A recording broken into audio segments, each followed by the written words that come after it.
il fut ému de compassion. Et je crois aussi que lorsque l'on prie, s'il n'y a pas la compassion, la prière, tu peux la mettre au panier, elle ne sert à rien. Il te faut de la compassion pour les âmes. Il faut de la compassion pour les malades. Alléluia. Je crois que c'est important d'être ému de compassion.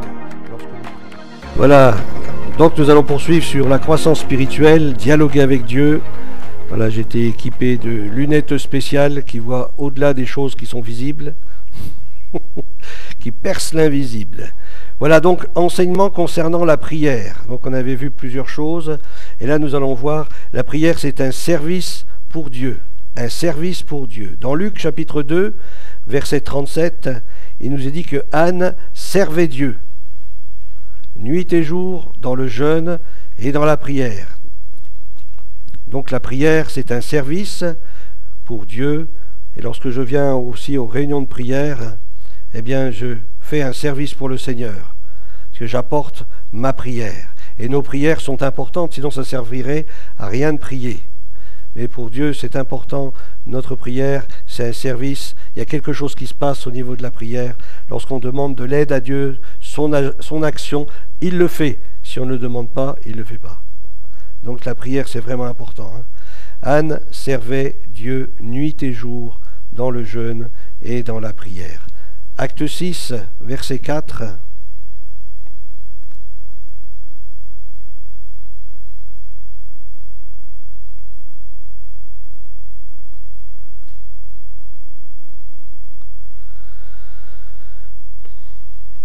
On peut lire un petit peu plus haut. C'est pourquoi, frères, au verset 3, choisissez parmi vous 7 hommes, de qui l'on rende un bon témoignage, qui soit plein d'Esprit Saint et de sagesse. Waouh! Et que nous chargerons de cet emploi. Alors, vous savez, c'était pour les diacres. Alors, rien que pour servir à table, il fallait être rempli du Saint-Esprit et être plein de sagesse. Les exigences étaient... Et nous continuerons à nous appliquer, alors ce sont les apôtres, à la prière et au ministère de la parole. À la prière, au ministère de la parole, et vous remarquerez qu'ils mettent la prière avant le ministère de la parole. C'est tellement important que la prière soit avant le ministère de la parole et avant tout ministère ou avant tout service pour Dieu. Il nous faut prier, nous tenir devant lui, être clair devant le Seigneur, être clean et recevoir aussi ses directives. C'est lui notre directeur, c'est ce qu'il dit. Il est notre directeur, il est celui qui nous conduit dans ses projets, dans ses plans. 1 Pierre chapitre 4 verset 7.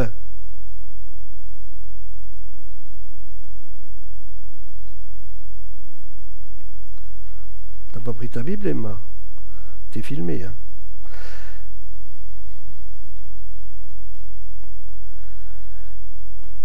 La fin de toute chose est proche. Qui peut en douter? Lorsqu'on voit les actualités, lorsqu'on voit un peu l'état aussi de beaucoup de choses autour de nous, nous pouvons que constater que la fin de toute chose est proche. Soyez donc sages. Est-ce que quelqu'un a un autre terme que sage? Et sobre. Oui. Soyez donc sages et sobres. Pourquoi faire? Voilà. Alors vaquer, c'est un vieux verbe. C'est à cause de ce que nous vivons autour de nous, ça doit nous donner encore plus d'engagement au niveau de la prière. Soyez sages, prenez compte de ce qui se passe aujourd'hui. On prend en considération ce qui se passe aujourd'hui.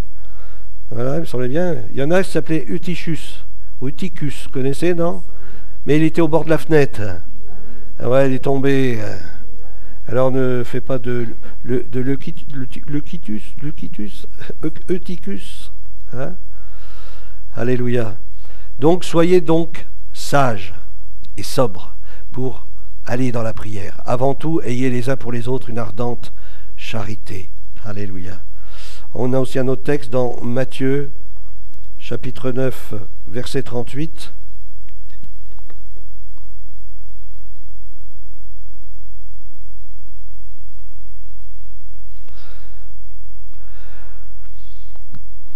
« 9,38. 9,38. On peut lire à partir du 33. Hein. On peut lire à partir du 33, oui. Du 35. Du 35, à partir du 35. Jésus parcourait toutes les villes et les villages. Ah, il n'allait pas que dans les grandes villes, hein. Dans les villes Paris, Lyon, Strasbourg. Non, il allait aussi à l'Île-sur-le-Doubs. Hein. Alléluia. Saint-Maurice, Goulet-d'Amblin. Mais je ne sais pas s'il va aller jusqu'à Pont-de-Roide, par contre.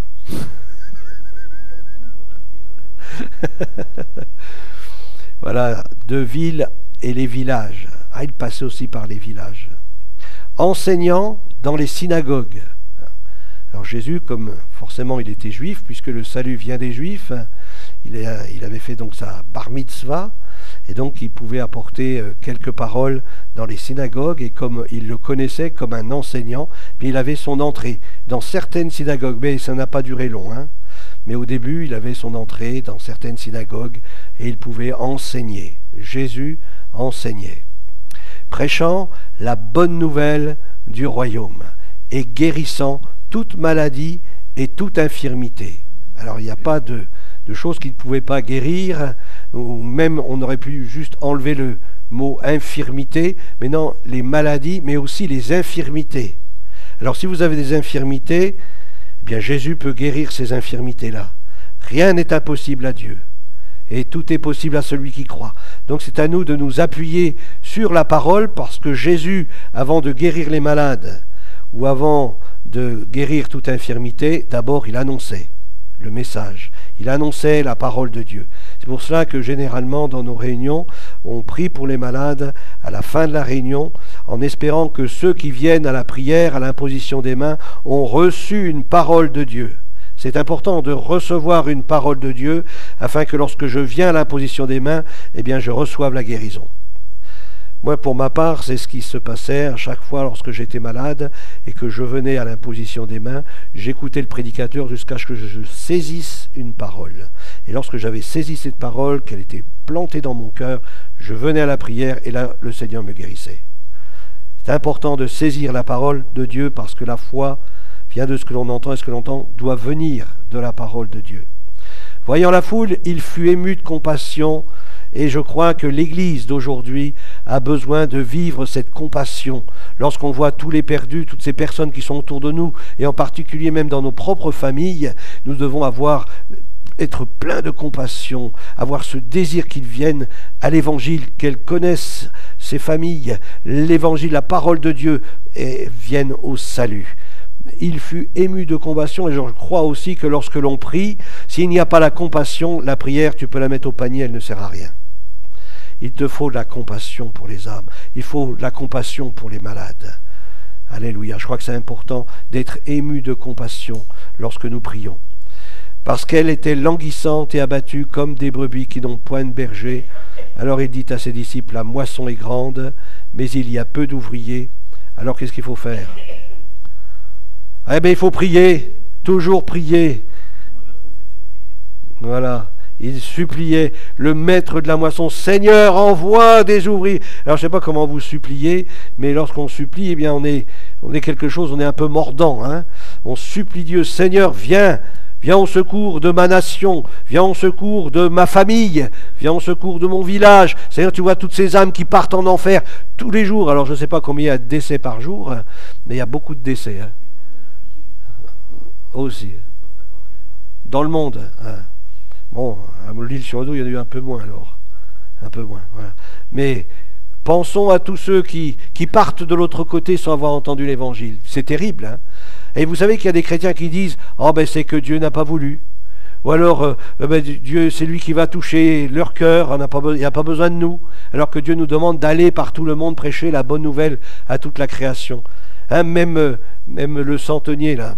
Eh bien, c'est un ange qui lui est apparu pour lui dire « Va chercher Pierre, et c'est lui qui va t'annoncer, c'est pas moi de le faire. » Vous vous rendez compte? Quelle responsabilité à l'Église! Une grande responsabilité d'aller annoncer l'Évangile, la bonne nouvelle, à tous ceux qui nous entourent. Alléluia.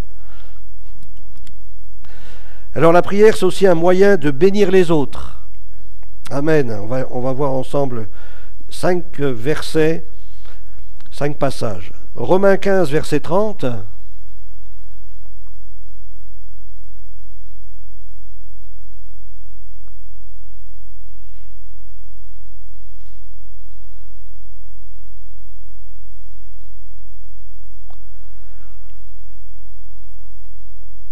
Bon, on peut lire un peu plus haut, peut-être. Verset 30. Alors, je vous exhorte, frères, donc c'est le verset 30, par notre Seigneur Jésus-Christ. Je vous exhorte, frères, par notre Seigneur Jésus-Christ et par l'amour de l'Esprit. Waouh, l'amour de l'Esprit.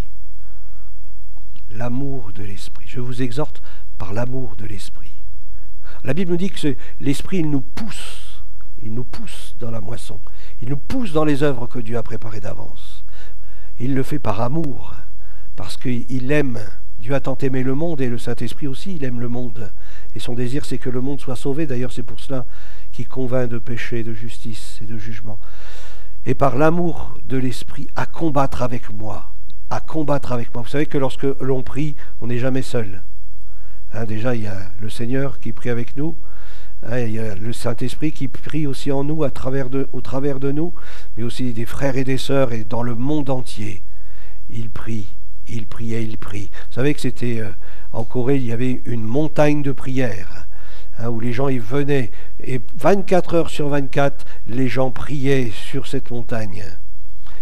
Alléluia. Des prières, alors, en adressant à Dieu des prières en ma faveur. Combattre avec moi en adressant à Dieu des prières en ma faveur, afin que je sois délivré des incrédules de la Judée et que les dons que je porte à Jérusalem soient agréés des saints. Les serviteurs de Dieu ont aussi besoin de la prière. Vous savez que il y en a qui disent, ils pourraient dire, ce sont des pasteurs, ce sont des évangélistes, des apôtres ou des prophètes, ils n'ont pas besoin qu'on prie pour eux, ils sont déjà équipés. Ils sont déjà tout blindés, ils font déjà 8 heures de prière par jour, donc on ne va pas en rajouter. Non, la Bible nous invite à prier pour tous ceux qui servent le Seigneur, tous ceux qui servent le Seigneur, qui ont à cœur de servir Dieu. Parce que comme l'a dit notre frère et notre sœur tout à l'heure, parfois on est exposé, et l'ennemi, il vient et puis il essaye de trouver une faille, il tourne comme un lion rugissant, cherchant qu'il pourrait dévorer, il cherche la faille. Alors serrons les rangs. Serrons les rangs, parce que nous avons un ennemi commun. C'est pas le frère ou la sœur, c'est pas l'église un tel ou un tel, c'est le diable. Nous avons un ennemi commun, c'est l'adversaire de nos âmes, celui qui veut en prendre le maximum et les emmener en enfer. Alléluia. Colossiens chapitre 4 verset 12.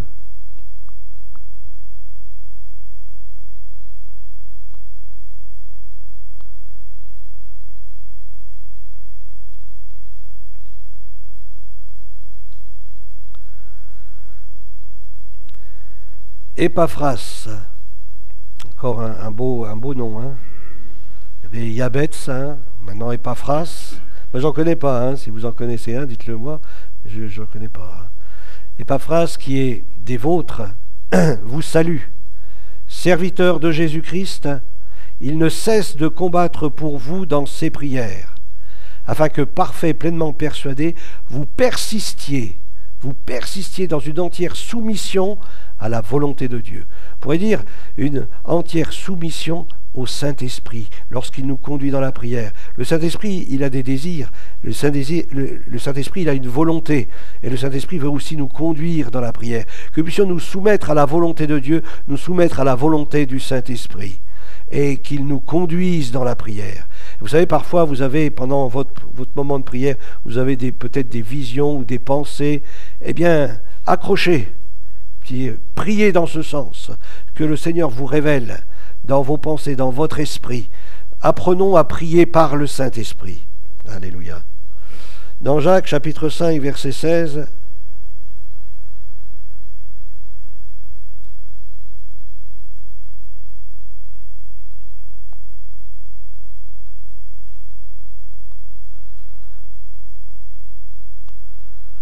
on peut lire à partir du verset 13. Quelqu'un parmi vous est-il dans la souffrance? Donc ça peut arriver qu'un chrétien souffre. Hein? Alors il dit qu'il prie. Première étape. Si tu souffres, n'attends pas d'aller sonner à la porte du pasteur ou d'un ancien de l'église. D'abord, la Bible dit, tu dois prier toi. D'abord, tu pries toi. Hein? Quelqu'un est-il dans la joie? Qu'est-ce qu'il fait? Alors, je ne sais pas, qu'est-ce que vous chantez, vous, hein, quand vous êtes dans la joie, hein? Chantez Fiori. Voilà. Chante des cantiques. Est-ce que vous connaissez des cantiques?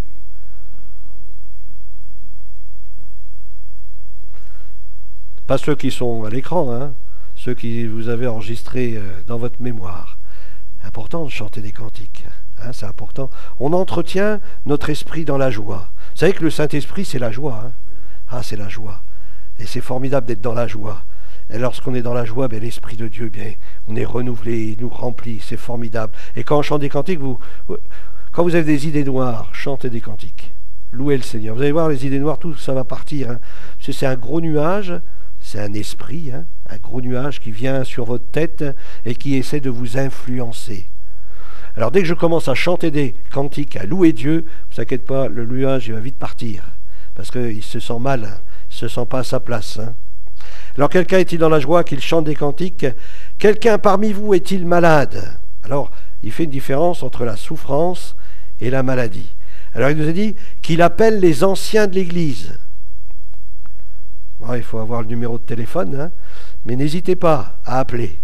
Hein, les anciens de l'Église, ou même dans la réunion, vous appelez, frère, venez, j'ai besoin de quelque chose. Et que les anciens prient pour lui, ou pour elle, hein, en loignant d'huile. Ah, en loignant d'huile. C'est différent de l'imposition des mains. Hein, c'est différent de l'imposition des mains. Vous savez, j'ai vu un texte dans la parole de Dieu où il est dit que, au début, la personne, alors je ne me sais plus, hein, je l'ai lu récemment, il a d'abord prié, et une fois qu'il a prié, il a été vers les personnes et il a posé les mains sur les personnes. La parole de Dieu, c'est une parole qui guérit. Hein. Il a envoyé sa parole pour quoi faire? Pour nous guérir. Alléluia. Alors confessez donc, verset 16, vos péchés les uns aux autres, et combien c'est important de venir à la prière et puis d'être aussi en règle avec Dieu. Hein. Là, c'est dit pour des chrétiens. Hein. Hein, quelqu'un est malade qui appelle les anciens de l'Église parmi vous. Hein, donc il parlait de chrétiens. Donc si les chrétiens bien, ils ont fait des erreurs, des péchés, eh bien la Bible nous invite vraiment à nous confesser nos péchés. Dire frère, tu vois, j'ai fait ceci ou j'ai fait cela ou j'ai pas pardonné à quelqu'un, etc. Et seulement après, on prie aussi pour la personne. Je crois que c'est important aussi qu'on soit libre devant Dieu, qu'il n'y ait rien qui fasse obstacle à la guérison. Parfois, Dieu permet la maladie dans l'Église, justement pour amener les personnes à réfléchir. Ensuite, on va lire dans Matthieu 5, 44.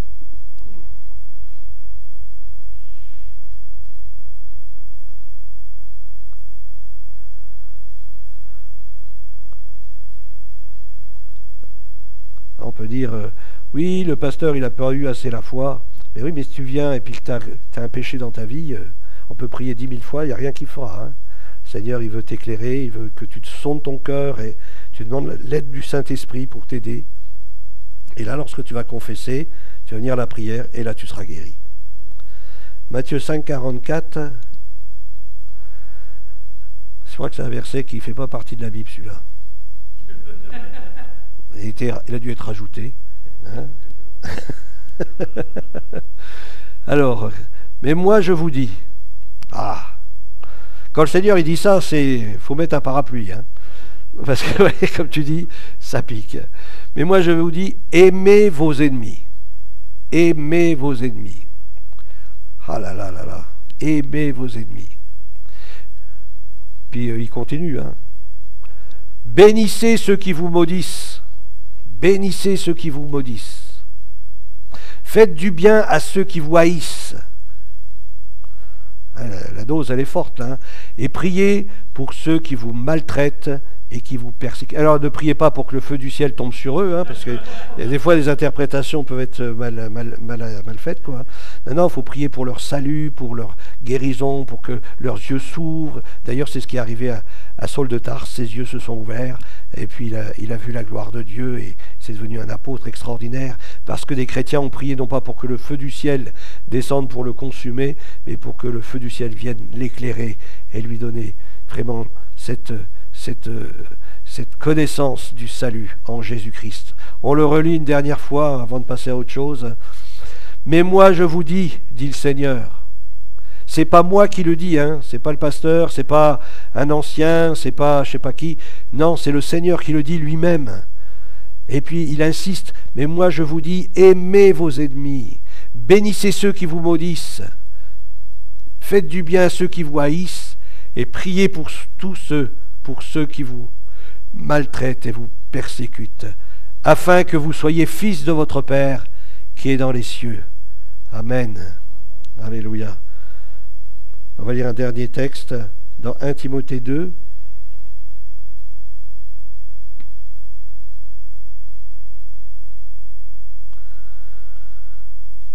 Versets 1 et 2. Et on va terminer avec ces deux versets. J'exhorte donc, avant toute chose, on peut peut-être les lire ensuite, les autres choses, hein, mais avant d'aller plus loin, avant toute chose, je vous exhorte à faire des prières. Seulement, ah non, mais aussi des supplications. On ne voit pas beaucoup de gens à genoux dans les réunions de prière. Alors peut-être chez nous, hein, lorsqu'on est devant notre lit, alors ce n'est pas pour dormir sur le lit, hein, c'est pour supplier Dieu d'agir, d'intervenir. Je dis, moi, je l'ai fait, c'est ce qui m'a montré que c'était vrai. Il faut l'expérimenter. Moi, quand j'ai lu ce texte, je l'ai fait et tout de suite, Dieu agit. Le vendredi suivant, cette personne que je pensais surtout pas qui viendrait à l'église, elle était là, à l'église, et elle a entendu le message de l'évangile. Alors si vraiment, mais bon, elle ne s'est pas convertie, hein. Ça c'est son problème à elle, mais Dieu a exaucé ma prière parce qu'elle est venue, hein. Donc on peut supplier Dieu d'amener les gens au salut, mais les gens eux-mêmes ont leur responsabilité pour le salut. On ne peut pas les forcer à entrer dans le ciel, hein. On ne peut pas les forcer à entrer dans le ciel. Malheureusement, on aimerait bien, nous, mais ils seront mal à l'aise là-bas, ils ne seront pas chez eux. Hein, parce que tout le monde, ils seront gentils. Ben non, moi j'ai bien être méchant de temps en temps. Donc ils n'accepteront pas le ciel, pour eux ça sera trop... voilà. Mais la supplication, c'est important. Alors parfois on attend qu'il nous tombe des choses sur la tête pour supplier. Et non, n'attendons pas que les choses nous tombent dessus, mais que nous ayons cette habitude à nous tenir, à nous mettre à genoux, dire Seigneur, je te prie vraiment, je t'en supplie, délivre cette personne des ténèbres. Délivre-la, Seigneur, des chaînes de l'ennemi. Alors ensuite il est dit des requêtes.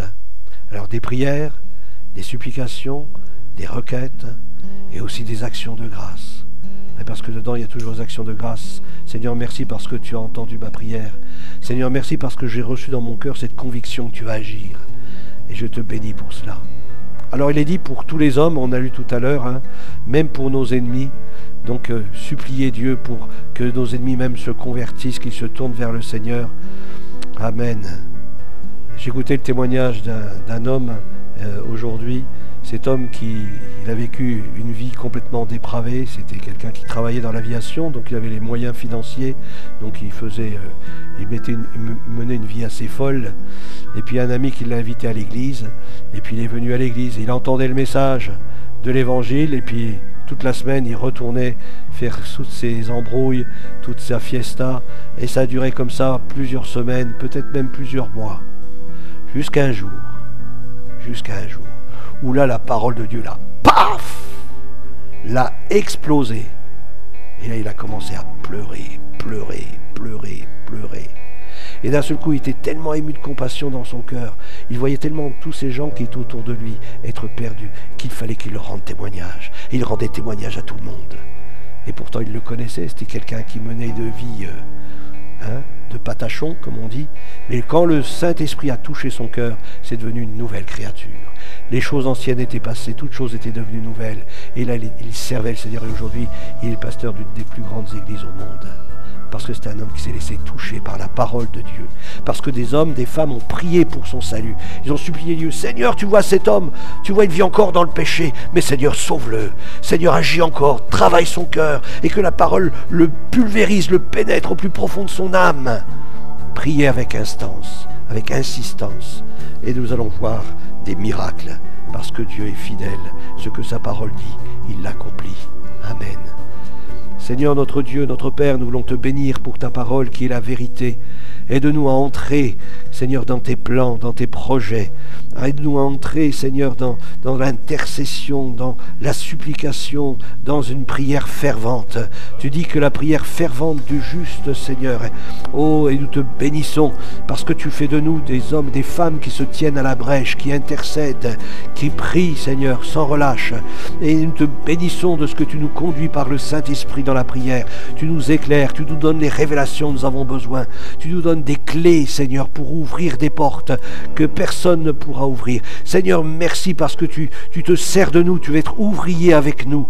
Et nous te bénissons pour l'assistance de ton Saint-Esprit. Te bénissons pour ta parole qui nous exhorte, ta parole qui parle à notre cœur, ta parole qui est un enseignement sûr. Nous pouvons nous appuyer sur elle et nous te bénissons, Père. Au nom de Jésus-Christ. Amen. Amen. Amen. Gloire à Dieu.